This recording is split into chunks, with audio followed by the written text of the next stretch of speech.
আর শোনো, কোনো ছেলেকে যদি তুমি কুকুরের মতো ব্যবহার করো, তাকে ইগনোর করতে থাকো দিনের পর দিন, আর সে তোমার ভালোবাসা পাওয়ার জন্য কিংবা তোমাকে ভালোবাসার জন্য তোমার পিছনে ঘুরঘুর ঘুরঘুর করছে, আর তুমি সেটাকে ভাবছো যে এ কেন চলে যাচ্ছে না, এ কেন আমার পিছনে পড়ে আছে, এর কি আর কেউ নেই একে ভালোবাসার মতো, নাকি এ পাচ্ছে না আর মেয়ে, নিজেকে নিজে নিয়ে খুব মানে অহংকার ফিল হচ্ছে যে আমি হয়তো সেই মেয়ে যে একটা ছেলেকে কুকুরের মতো নাচাচ্ছি।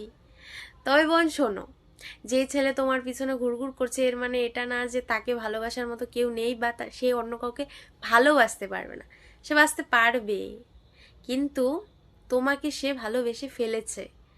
আর শুনে রাখো, একদিন হলেও তুমি পস্তাবে সেই ছেলেটাকে মনে করে যে ছিল একজনকে যে আমাকে অনেক ভালোবাসতো, কিন্তু তাকে আমি পাত্তাই দিতাম না। তাই সময় থাকতে প্রিয় মানুষটার কদর করতে শেখো, বুঝলে? হারিয়ে গেলে তো পস্তাতে হবেই। কি, ঠিক তো?